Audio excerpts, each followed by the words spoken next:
Bismillahirrahmanirrahim. Assalamu alaikum. Lesson number 7 of General Science for class 9th.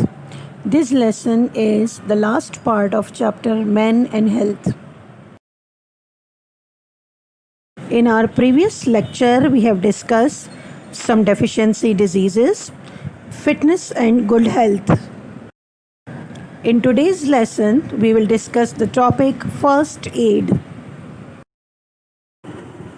First aid. It is the provision of immediate care to a victim when an injury or illness usually performed within a limited skills range, or it is an emergency aid or treatment given to someone injured, suddenly ill, etc. before regular medical services reached. First aid क्या चीज़ है? First add का मतलब यही है कि सबसे पहले एक immediate response at the site of accident, at the scene of accident, until an expert can come and look at the injury and given the treatment. First aid का मतलब बुनियादी यही है कि किसी भी एक्सपर्ट डॉक्टर या किसी भी ख़ास मेडिकल हेल्प के बग़ैर इनिशियली जिस तरह भी मुमकिन हो हादसे की जगह पर मौजूद लोगों को जो है वो ट्रीटमेंट प्रोवाइड करना, उनकी ज़िंदगी को बचाने की कोशिश करने का नाम फर्स्ट एड है. Remember, it is an emergency care given as an immediate response to the person. Its basic purpose is to minimize the injury, to overcome the future disability. In some serious cases, the purpose is to keep the victim alive. But remember, the thing which is very, very important, check the scene for danger before providing any help, before giving any aid. Before we discuss the objectives of first aid, यहाँ पर एक और चीज़ discuss कर ली जाए. बहुत सारे ममालिक में बहुत सी जगहों पर लोगों को बाकायदा तौर पर फ़र्स्ट एड की ट्रेनिंग दी जाती है, और इस ट्रेनिंग का पर्पस ये होता है कि किसी अलमनाक हादसे की सूरत में, किसी नेचुरल डिज़ास्टर की सूरत में, जंग की सूरत में, किसी वबा के फैलने की सूरत में, अगर खुदा न खास्ता एक कम्युनिटी, एक मुल्क का एक हिस्सा किसी बहुत बड़े क्लैमिटी से गुज़र रहा होता है, परेशानी से गुज़र रहा होता है, उस वक्त लोगों को ये ट्रेनिंग बाकायदा उनके एजुकेशनल इंस्टीट्यूशंस में भी दी जाती है.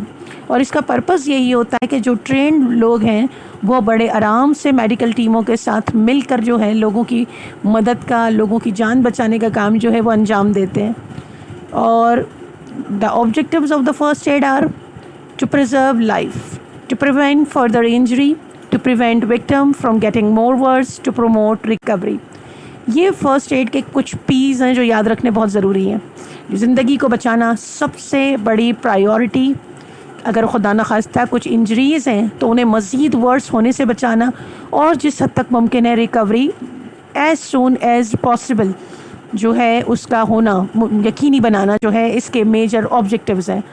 एक चीज़ और यहाँ पर ज़रूरी है कि इनके रूल्स में फ़र्स्ट एड जो फ़र्स्ट एडर होता है उसके लिए बहुत ज़रूरी है कि प्रोवाइडिंग द थिंग्स और providing the treatment as quickly and quietly without making any panic, must be providing the gentle care without the movement, and the basic goal is to keep the situation not going more worse, and the arrangement of doctor और trained medical aid or hospital as soon as possible.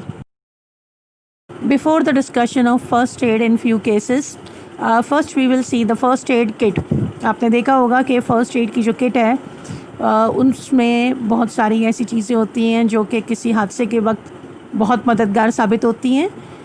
Following are the contents of a first aid kit. It must contain cotton wool, adhesive tape, crepe bandage, sterile dressing, bandages, thermometer, scissors, gloves, Dettol or any disinfectant solution, soap, pain relievers, antacids, ORS packs, iodine tincture और antibiotic जो है ointments जो हैं वो भी इसका हिस्सा होते हैं, और हादसे की नोयत के हिसाब से इनको इस्तेमाल किया जाता है.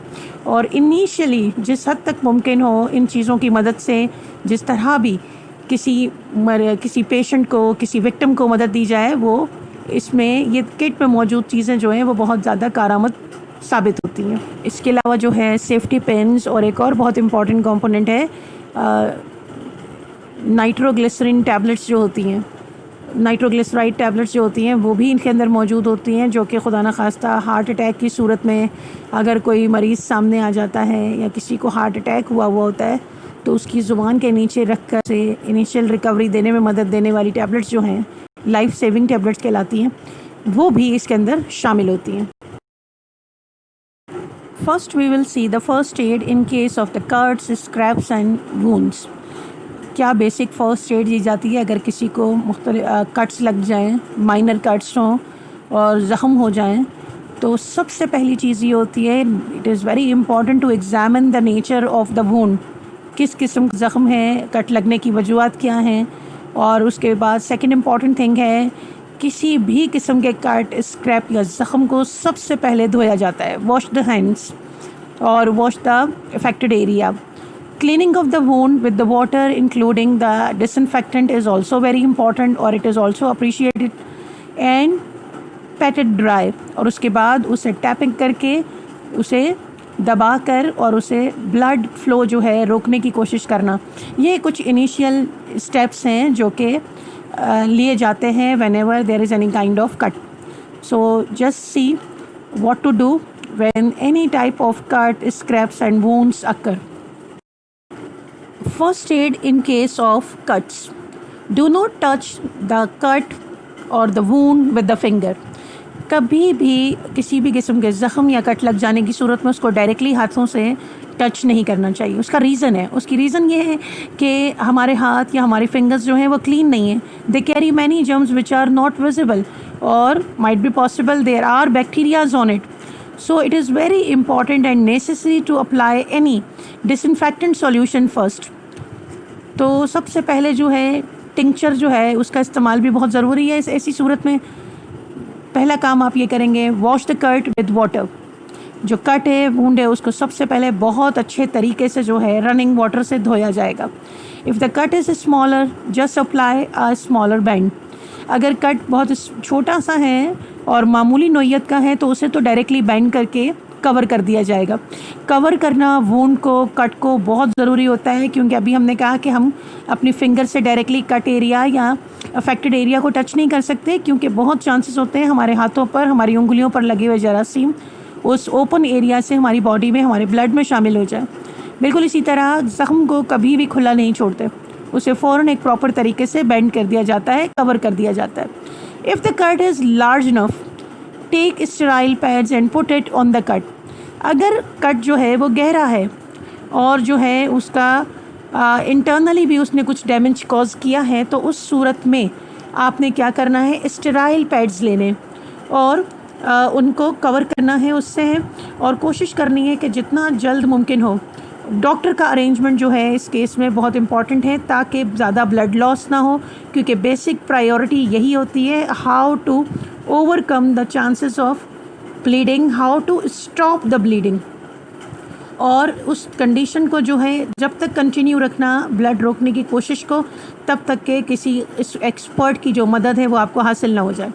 इन case there is a bleeding from a large artery, pressure should be applied either in the directly on the direction of the cut or at the pressure point on the arm, leg, whatever the area where the cut is observed, then getting the patient immediately to the doctor. इस तरीके से जो है cut और wounds को जो है वो ट्रीट किया जाता है। यानी कि आपकी पहली प्रायोरिटी है stop the bleeding, cleaning of the wound, you can apply any anti microbial gel for this purpose, covering of the wound, और डीपर वुंड्स हैं तो मेडिकल एड जो है वो इमीडिएट जो है वो उसकी जो है रिक्वायरमेंट है, उसे कॉल करना आपकी बहुत बड़ी जिम्मेदारी हो जाएगी। Tying of the bandage, when you are doing tie the bandage use adhesive tape. Adhesive tape का मतलब यही है कि उसको बाकायदा जब बैंडेज कर दिया जाए तो उसके बाद आपने देखा होगा एक वाइट रंग की टेप लगाई जाती है ताकि बैंडेज जो है वो खुल ना जाए, तो उस टेप को लगाकर उसे प्रॉपरली कवर कर देना। ये फ़र्स्ट एड आप देते हैं किसी कट्स की सूरत में या वुंड्स की सूरत में। और एक और चीज़, अगर हाथ या पैर की चोट हो तो उसको थोड़ा सा ऊंचाई या ऊंचा कर देना भी ज़रूरी होता है। अगर सर का कोई हिस्सा या जिस्म का कोई और हिस्सा होता है तो try to keep upright as best as you can. Elevation purpose क्या है, एलिवेशन या उठाना, थोड़ा सा ऊंचाई करने का रीज़न क्या है? The affected area must be above heart. This will help and guarantee to less the amount of blood flow that is directed to that area. The bleeding will subside faster and help your efforts to clot the blood. Rest and relax are also very important and the change of dressing. Daily basis के ऊपर उस cut, उस ज़ख़्म की dressing करना भी बहुत ज़रूरी है, जिसकी वजह से जो है माइक्रो ऑर्गेनिज़म्स या बैक्टीरिया का जो है बॉडी के अंदर दाखिल हो जाने के चांसेस, जो कि ओपन कट्स और ओपन वुंड से बड़े आराम से हमारी जिस्म में दाखिल होते हैं, उन्हें रोका जा सकता है. और क्लीनिंग पर्पस जो है या क्लीनिंग ड्रेसिंग जो है उस ज़ख़्म की एक बहुत इम्पॉर्टेंट जो है वो एक स्टेप है, जो कि डेली बेसिस के ऊपर उसे जब तक कि वो ज़ख़्म जो है भर नहीं जाता, उसकी हीलिंग नहीं हो जाती, उसे कंटिन्यू रखना भी बहुत ज़रूरी है. Then the first aid in case of burns. Burns यानी जल जाना, इसके भी कुछ लेवल्स होते हैं, डिग्री ऑफ बर्निंग होती हैं, जिन्हें कैटेगराइज किया जाता है first degree burning, second degree burning and third degree burning. First degree burning, ये अब हम बात करेंगे अपनी स्किन के हिसाब से. हमारी स्किन की डिफरेंट लेयर्स होती हैं. जो आउटर मोस्ट लेयर होती है उससे सुपरफिशियल आउटर मोस्ट लेयर होती है. फर्स्ट डिग्री ऑफ बर्निंग, जैसे कि मिसाल के तौर पर गर्म पानी से चूल्हे के ऊपर हाथ जल गया, इस तरह की बर्निंग में हमेशा हमारी स्किन रेड हो जाती है और बैरूनी जो उसकी कवर है वो डैमेज होता है या वो अफेक्टेड होता है, उसका रेड हो जाना. और ये साइन होता है कि जो बर्निंग है, जो डैमेज है, वो सिर्फ बज़ाहिर एक्सटर्नल तौर पर हुआ है. सेकेंड डिग्री बर्निंग जो है, इसके अंदर आपकी बाहर की जो आउटर मोस्ट लेयर है उसके साथ साथ एक इनर लेयर भी डैमेज हो जाती है. और ये बर्निंग जो है उसकी नेचर भी वेरी कर सकती है. थर्मल के अलावा जो है केमिकल बर्निंग भी हो सकती है, इलेक्ट्रिकल बर्निंग हो सकती है, रेडिएटिव बर्निंग भी हो सकती है. तो सेकंड डिग्री के अंदर ये होगा कि आउटर मोस्ट के साथ साथ एक इनर लेयर भी जो है स्किन की वो रप्चर हो या डैमेज हो जाए. थर्ड डिग्री बर्निंग को बहुत सीरियस कहा जाता है. that have killed the skin all the way till the fatty tissues, यानी कि स्किन की outer most inner most layer के बाद इंटरनल डीप डैमेज, जिससे बॉडी के अंदर जो टिश्यूज़ मौजूद हैं वो भी डैमेज हों और बाज़ मरतबा अंदर मौजूद जो बोन्स हैं वो भी डैमेज हो जाए. तो इसी तरह कैटेगोरिकली 3 तरह की बर्निंग है. उन्हें ट्रीट करने का तरीका जो है वो किसी हद तक एक दूसरे से डिफ़र कर जाता है. First aid for the minor burns. How to do the first aid और apply the first aid for the minor burns. मिसाल के तौर पर अगर हाथ जल गया है, चूल्हे से इस्त्री लग गई है, तो इस तरह की सूरत में हम क्या करते हैं? Cool the burn with the running water. आपने क्या करना है? एटलीस्ट 20 मिनट्स तक जो है अपने उस बर्निंग एरिया को जो है ठंडा करना है. और फॉर एग्ज़ाम्पल किसी किस्म की कोई ज्वेलरी या कोई इस तरह की चीज़ है तो कोशिश करना है उसको रिमूव कर दें. और फॉर एग्ज़ाम्पल एक चीज़ बहुत इंपॉर्टेंट है, किसी भी शक्ल की बर्निंग हो, अगर कोई कपड़ा वगैरह पहना हुआ है और वो उससे चिपक गया है उस स्किन से, तो उसे कभी भी खींचने की कोशिश नहीं करनी है, क्योंकि इस कोशिश में स्किन जो है वो भी टीयर ऑफ हो सकती है. After that cover the burn. Burning यानी कि जो कवर्ड बर्निंग एरिया है उसे कवर करना है स्टेराइल मटेरियल से, उसे प्रोटेक्ट करना है, किसी भी किस्म के इन्फेक्शन से बचाना है. ड्राई ड्रेसिंग अप्लाई करनी है. सूरत में कभी भी बर्न की सूरत में आपने क्या करना है? एडहेसिव बैंड नहीं लगाना है. एडहेसिव बैंड वो होता है जिसकी एक साइड पर जो है स्टिकनेस होती है और वो चिपक जाता है. तो इस तरह की ड्रेसिंग हरगिज़ नहीं करनी है. ड्राई ड्रेसिंग आपने अप्लाई करनी है, स्टेराइल बैंडेज यूज़ करना है. और ख़ास तौर पर किसी भी सिवियरिटी का बर्न है, आपकी इमीडिएट कोशिश ये है कि आपने मेडिकल एड के लिए, मेडिकल असिस्टेंस के लिए जो है वो कॉल कर देनी है. पहला इंपॉर्टेंट स्टेप आपने ये लिया, cool the burn under the running water. You can apply antibiotic ointment for this purpose. Sterile bandage used, not the adhesive band. And please remember one thing, do not apply butter, oil or any other ointment for this purpose. Only antibiotic ointments are preferable. अगर for example burning की सूरत में कुछ blisters हो जाते हैं तो उन्हें किसी भी सूरत में ब्रेक करने की ज़रूरत नहीं है. उस एरिया को आराम से जेंटल तरीके से साफ़ करना है. अच्छा, पानी जो आपने इस्तेमाल करना है, मैंने आपको कहा कि कूल द बर्निंग प्लेस. इसका मतलब ये नहीं है कि आपने खुदा न खास्ता बर्फ़ लगा देनी है, बल्कि आपने क्या करना है, जो रनिंग वाटर है उससे जो है उसको ठंडा करने की कोशिश करनी है. इसके लिए आइस का इस्तेमाल या फ्रिज के वाटर जो है वो यूज़ नहीं करना है.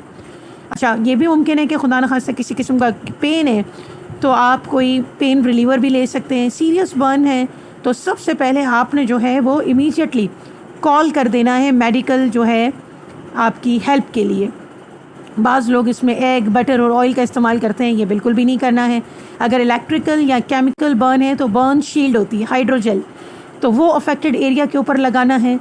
फर्स्ट डिग्री बर्न में मैंने आपसे कहा कि सिर्फ ऊपर आउटर मोस्ट लेयर डैमेज होती है। सेकंड डिग्री बर्न है जिसमें आपका कोई भी केमिकल बर्न, इलेक्ट्रिकल बर्न हो सकता है, उसमें या कोई सेकंड लेयर ऑफ स्किन जो है वो डैमेज हो सकती है।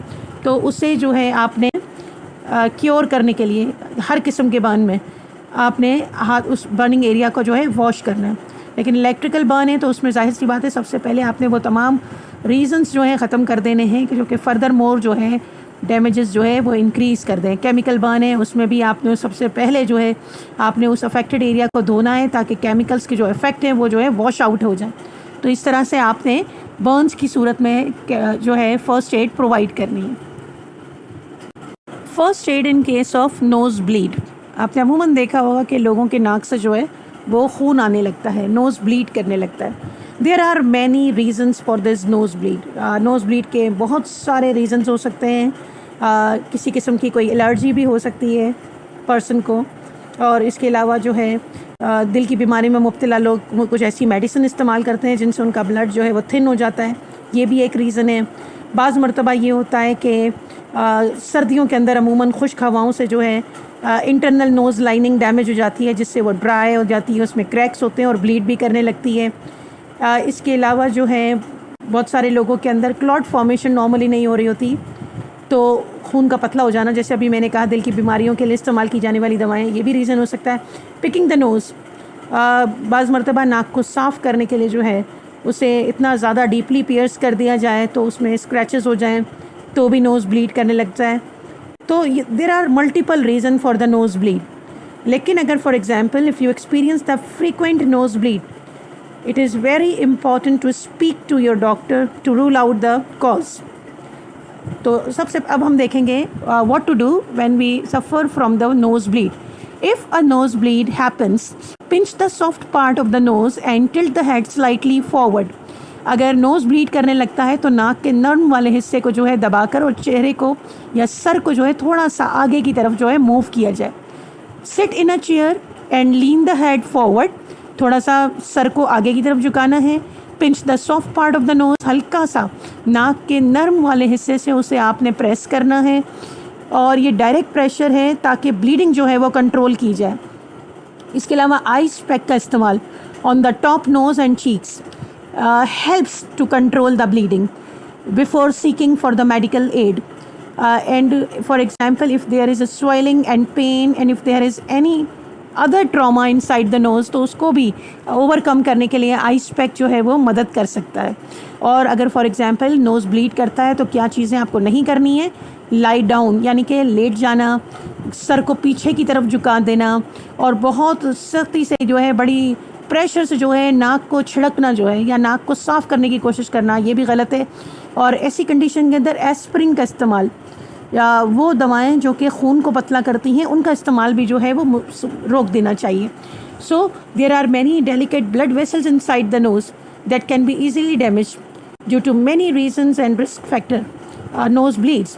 सो it is stop naturally by its own but it requires some emergency medical attention if it is serious. First aid in case of a broken bone. किसी हादसे की सूरत में अगर खुदा न खास्ता कोई ऐसा डैमेज है जिससे हड्डियाँ वगैरह जो हैं उस पर नुकसान हुआ है, किसी किस्म का फ्रैक्चर हो गया है, तो क्या फ़र्स्ट एड हम लेंगे? पहली प्रायोरिटी हमारी क्या होगी? Control the bleeding by keeping the sterile cloth cotton pad with a firm pressure. सबसे पहले कोशिश ये होगी फॉर एग्जांपल उस हादसे में अगर कोई ब्लीड भी कर रहा है अफेक्टेड एरिया तो आपने एक स्टेराइल बैंड लेकर उसे ब्लीडिंग को रोकने के लिए फॉर्मली उस एरिया के ऊपर प्रेशर अप्लाई कर रहे हैं। And try don't move the person only if necessary to avoid the further injury.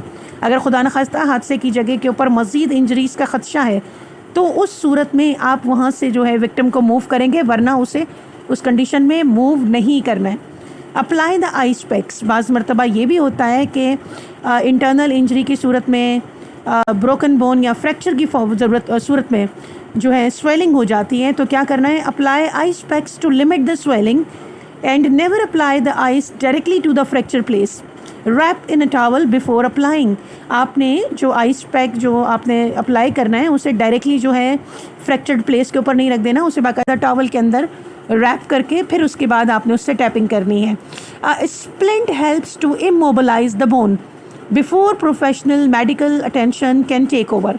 Splint आपने देखा होगा लकड़ी का जो है बना हुआ सहारे की तरह के तौर पर जो इस्तेमाल किया जाता है, ताकि वो जो ब्रोकन बोन का एरिया है, जो फ्रैक्चर्ड एरिया है, वो मूवेबल ना हो, उसे एक सहारे की मदद से जो है उसे रोका जाता है। तो वो जो है बैंड के साथ आप इंट्रोड्यूस करते हैं कि स्प्लिंटर डाल देते हैं ताकि वो जगह जो है मुकम्मल तौर पर स्टेशनरी हो जाए। इस पर्पस के लिए a sling can also help to stabilize an arm that is broken, the leg that is broken। Sling का इस्तेमाल भी आप कर सकते हैं, वो भी एक सहारे की मदद देता है ताकि आपका वो जो ब्रोकन एरिया है वो मूवेबल ना हो। And if the fracture is severe, अगर फ्रैक्चर या बोन्स का जो कॉम्प्लिकेशन है अगर उस हादसे में, तो फिर फ़ौरन से आपको क्या करना है, हेल्प के लिए कॉल करना है ताकि जल्द से जल्द आपको जो है मेडिकल एड जो है एक्सपर्टीज से मिल जाए। तो सबसे पहले आपने क्या किया, if it is a fracture it means it is a break in the structural constituents of the bone, और आपने सपोर्ट और इमोबलाइज करना है इंजर्ड पार्ट को, जो कि आप स्प्लिंट की मदद से या स्लिंग की मदद से करते हैं। इसके बाद arrangement of doctor and moving the patient और the victim to the hospital as soon as possible is your first priority. आपने जल्द से जल्द उसको जो है हॉस्पिटल तक जो है लेकर जाना है, हॉस्पिटल पहुंचा देना है ताकि फ़र्दर किसी लॉस से जो है बचा जा सके। First aid for artificial respiration, artificial breathing.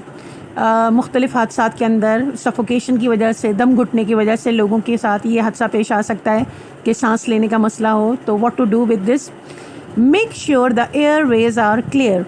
सबसे पहले आपने क्या करना है, कोशिश करनी है कि एयरवे हवा का जो रास्ता है वो बिल्कुल ओपन रहे, और इसके लिए what to do, place one hand under the neck of the person and lift it up and tilt the head back. आपने कुछ इस कंडीशन में इस तरीके से हेल्प प्रोवाइड करनी है कि आपका जो हाथ है उसकी गर्दन के अंदर हो और आप उसके चेहरे को ऊपर करने की कोशिश करें ताकि हवा का रास्ता जो है वो ओपन रहे, और सर को थोड़ा सा पीछे की तरफ मूव करें।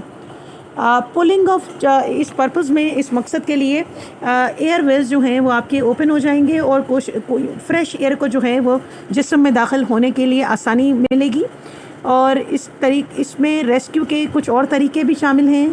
किसी की टेम्पररी जो है ब्रीदिंग जो है वो मुतासर हुई है, तो you can give the rescue breath as well. For this purpose at least you can give 2 rescue breaths. For this purpose pull the chin upward, आप उसको चिन से थोड़ा सा उसके चेहरे को ऊपर की तरफ उठाएंगे, और you can give the nose blow as well as the mouth blow.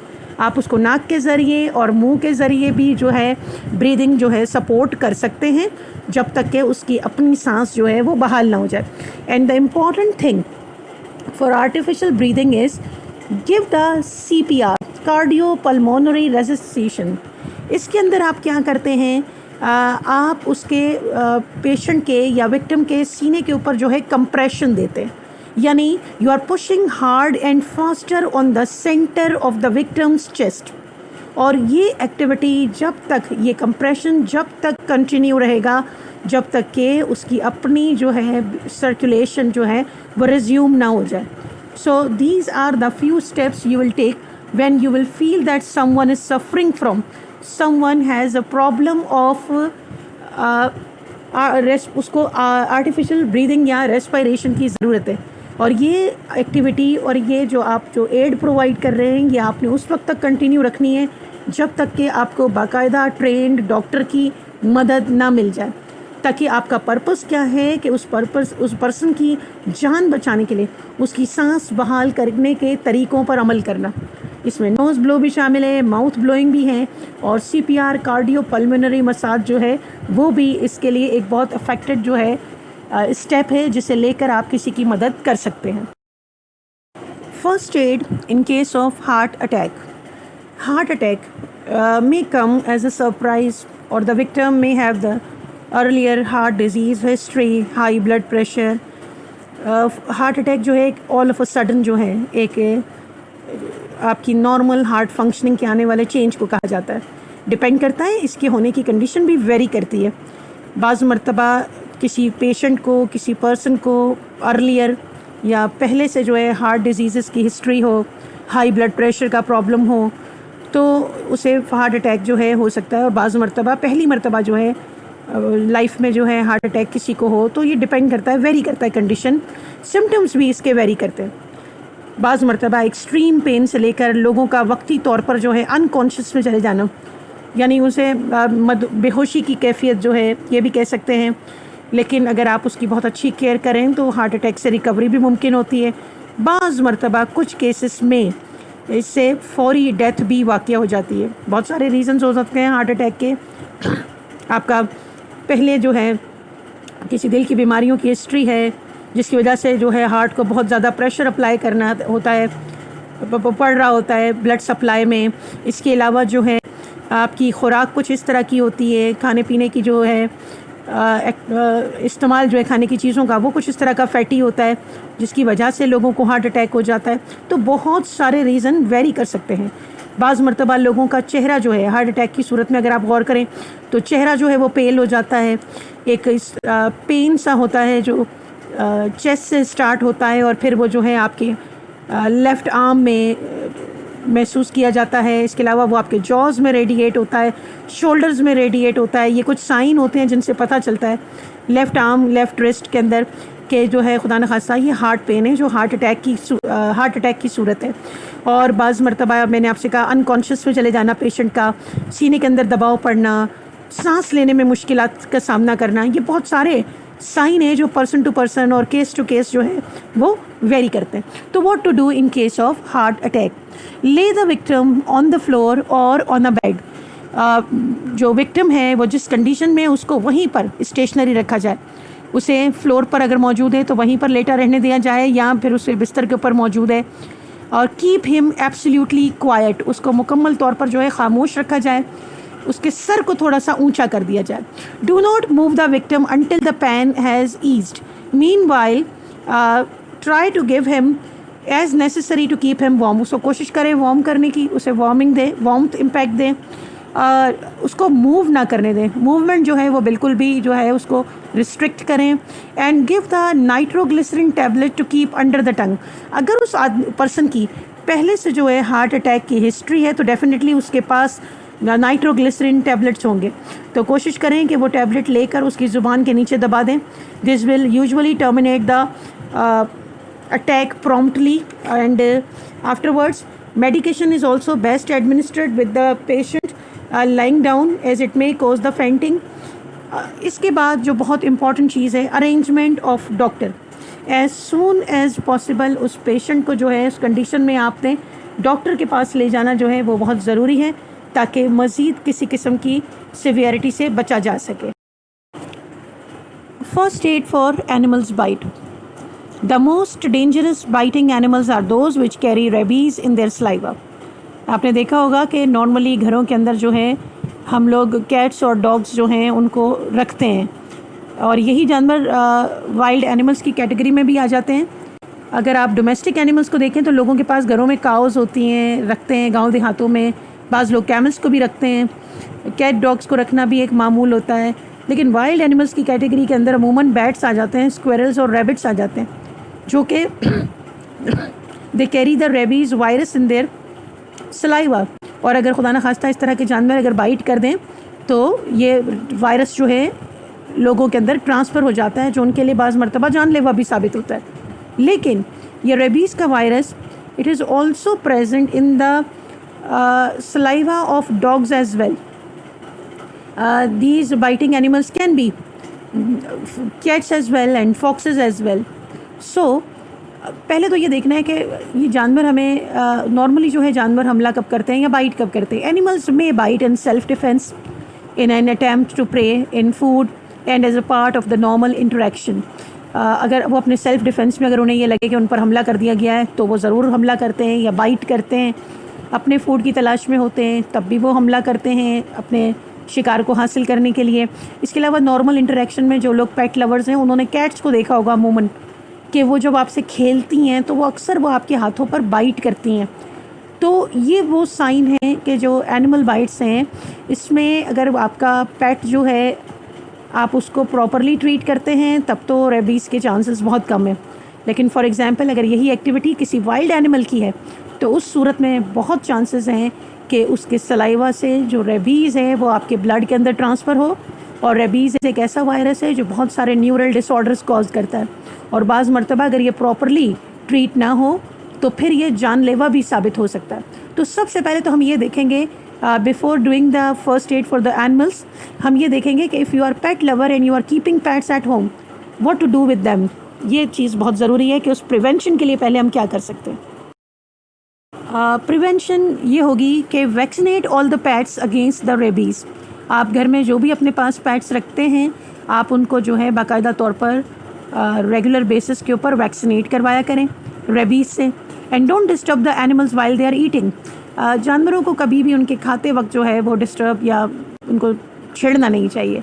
Teach your childrens not to approach और play with the stray animals and don't touch the wild animals. Don't handle the sick और injured animals. Don't keep wild animal as pets.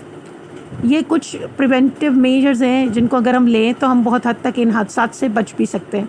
Wild animals के साथ तो छेड़छाड़ बिल्कुल भी नहीं करनी चाहिए। आपने देखा है कराची के अंदर तो स्ट्रीट डॉग्स बहुत कॉमन है, तो कोशिश करनी चाहिए कि इनसे दूर रहें। बीमार या ज़ख्मी जानवर है उसे भी छेड़ने की बिल्कुल ज़रूरत नहीं है। इसके अलावा कोशिश करना चाहिए कि वाइल्ड एनिमल्स को घरों में ना रखें तो बेहतर होता है। और आपने देखा होगा जो लोग डॉग्स वगैरह भी रखते हैं तो बाकायदा उनके लिए कैप्टिविटीज़ बनाते हैं, उनके लिए हाउसेस बनाते हैं जहाँ पर उनको जो है उनका खाना पीना और उनको मुख्तलिफ जो उनकी ज़रूरियात है वो प्रोवाइड करते हैं, उनको साफ़ सुथरा रखते हैं। तो इस तरह बहुत सारे हादसात से जो है बचा जा सकता है। First aid in case of dog bite, what to do. Wash the wound thoroughly with the running water. सबसे पहला काम आपने ये करना है कि अपना जो ज़ख़म है जहाँ पर उसने बाइट किया है उस बाइटन एरिया को बहुत अच्छे तरीके से फ्यू मिनट्स तक जो है उसको वॉश करना है। और ये भी मुमकिन है और इस रीज़न इस वॉशिंग का ये है कि इस थॉरो वॉशिंग के ज़रिए आप कोशिश करें कि रिमूव हो जाए वो सलाइवा जो है जो आपकी बॉडी से आपकी स्किन से कांटेक्ट में आया है। And you can also use antiseptic soap और detergent solution for this purpose and after that you can wash the wound thoroughly with the running water. Secondly, cover it with the clean piece of cloth और cotton. धोने के बाद उस ज़ख़्म को, उस जगह को जहाँ पर एनिमल ने बाइट किया, आप उसको बहुत अच्छे तरीके से साफ़ सुथरे कपड़े से, कॉटन के कपड़े से जो है उसको कवर करें। कोशिश करें keep the victim at rest. मुकम्मल तौर पर ये कोशिश करनी है कि जब तक डॉक्टर का अरेंजमेंट होता है आप पेशेंट को मुकम्मल तौर पर रेस्ट कंडीशन में रखें। A victim should be taken to the doctor as soon as possible. जिस हद तक मुमकिन हो जल्द से जल्द उसको आप जो है डॉक्टर के पास लेकर जाएं। हेल्थ अथॉरिटीज़ को इन्फॉर्म करें हादसे के बारे में ताकि किसी भी किस्म का डिले जो है इस केस में, इस ट्रीटमेंट में किसी किस्म की कॉम्प्लेक्सिटी कॉज कर सकता है। अगर also no treatment will be effective in curing the disease after it has develop the symptoms. The treatment consist of anti rabies injections. बहुत ज़्यादा डिले हो जाना जो है इस प्रॉब्लम को सीवियर भी कर सकता है जो कि बाद में हम उसको ओवरकम ना कर सकें। तो जितना जल्दी मुमकिन हो डॉक्टर के पास जाएंगे ताकि वो एंटी रेबीज़ इंजेक्शन लगा कर जो है इस इन्फेक्शन से बचने की जो है वो एक तरह की सूरत हो जाएगी और उस इंजेक्शन से जो है बहुत सारे प्रॉब्लम से बचा जा सकेगा, रेबीज़ के चांसेस से बचा जा सकेगा। First aid for the snake bite. Many people die every year due to the snake bite. Snake bite जो है ये भी एक ऐसा प्रॉब्लम है, पाकिस्तान में भी बहुत सारे लोग इस हादसे का शिकार होते हैं। And if an instant medical treatment be given many such casualties can be checked. Specially venomous snake, common signs of their attack, there are signs of 2 puncture wounds from the animal fang. अगर venomous snake है, अब ये distinguish करना कि snake venomous है या non venomous है ये बात की बात है। अगर स्नेक नॉन वेनमस है यानी वो जहरीला सांप नहीं है, उस सूरत में भी उसके काटने से मुख्तलिफ़ किस्म के स्किन के इन्फेक्शंस भी हो सकते हैं जिन्हें आप अवॉइड नहीं कर सकते, इग्नोर नहीं कर सकते। तो बेसिक चीज़ यही है कि अगर सांप ने काटा है तो उस सूरत में भी जिस हद तक मुमकिन है जल्द से जल्द उसका शिकार जो पेशेंट है, जो विक्टिम है, उसे हॉस्पिटल ले जाया जाए। Snake bite victim should be move to the hospital as soon as possible. ये बात तो तय है कि आपने जल्द से जल्द जो है वो विक्टिम को हॉस्पिटल लेकर जाना है, लेकिन before going to the hospital आपने जो स्टेप्स लेने हैं वो क्या हैं वो ज़रा एक नज़र देख लेते हैं। Keep the victim from moving around. सबसे पहले तो आपने कोशिश करनी है कि उसको बिल्कुल भी मूव नहीं करने देना है, इमोबिलाइज करना है बाइटन एक्सट्रीमिटी को, एंड कीप इट एट और below the heart level. After that apply a broad pressure bandage from below upward and over the bite side as soon as possible. Do not move the victim so that the movement of doing so will assist the venom to enter the bloodstream. Keep the bitten leg still. The bandage should be as tight as you would apply to a sprained ankle. The patient should avoid any unnecessary movement. आपका जो band है वो आपने moderate और अगर mild symptoms हैं तो आपने क्या करना है, जो बैंड लगाना है वो 2 to 4 इंच अबव लगाना है बाइट के, और आपने कोशिश ये करनी है कि ये बहुत ज़्यादा टाइट भी ना हो और बहुत ज़्यादा लूज़ भी ना हो। टाइट इतना कि एक फिंगर जो है बड़े आराम से आप उसको चेक करने के लिए उसके अंदर चेक कर सकते हैं, और ना ही बहुत ज़्यादा टाइट हो कि ब्लड सर्कुलेशन प्रॉब्लम आ रहा हो। Extend the bandages as high as possible. Apply a splint to the leg, immobilise the joint either side of the bite. आपने कोशिश करनी है कि उसको सहारा देना है ताकि वो जो अफेक्टेड एरिया है वो इमोबिलाइज हो जाए। Bind it firmly to as much of the leg as possible. Walking should be restricted. अगर पैर है तो कोशिश करना है कि चलना जो है वह मुकम्मल तौर पर अवॉइड करना है। Bites on the hand and forearm, bind to elbow, use splint to the elbow and use also sling. हाथों के लिए, पैरों के लिए और आर्म्स के लिए, शोल्डर्स के लिए, एल्बोज़ के लिए आप बड़े आराम से स्लिंग का इस्तेमाल कर सकते हैं। लेकिन अगर यही कट किसी और एरिया के अंदर है, जैसे कि नेक के ऊपर है, हेड के ऊपर है, तो वहाँ पर आपको बहुत एहतियात की ज़रूरत होगी।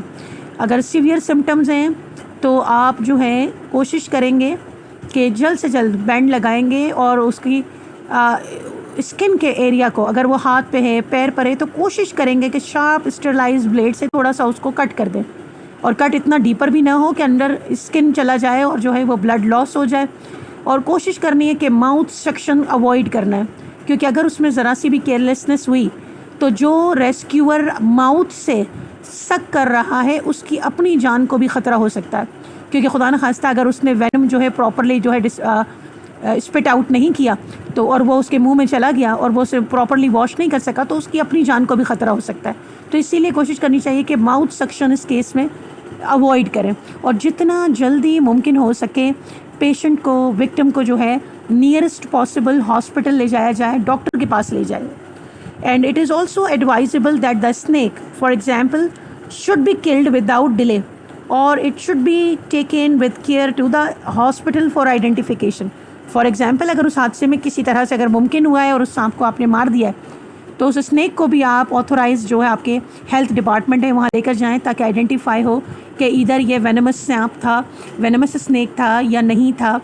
और अगर फॉर एग्जांपल उस हादसे में आप सांप को नुकसान नहीं पहुंचा पाते तो उसके सामने पैनिक करने की और भागने की ज़रूरत नहीं है, कोशिश करें कि आराम से वहाँ से जो है मूव कर जाए। तो इस तरह से कुछ स्टेप्स लेकर हम जो है इनिशियल एड पहुंचा सकते हैं, किसी की जाए हादसा के ऊपर मदद कर सकते हैं। तो इस तरह हमने कुछ ऐसे हादसा देखे कि जिनमें फ़र्स्ट एड देकर जो है जान बचाने की कुछ कोशिश की जा सकती है, या कंडीशन को मज़ीद वर्स्ट होने से बचाया जा सकता है और रिकवरी में कुछ हद तक मदद की जा सकती है। This is how unit main and health is over today. If you have any query regarding the lesson you can ask in your WhatsApp group. Today's lesson review. In today's lesson we have discussed first aid administrations in case of cuts, burns, nosebleed, broken bone, artificial breathing, heart attack and animal's bite. The assignment regarding this lesson will be shared in the WhatsApp group. Thank you students. Allah Hafiz.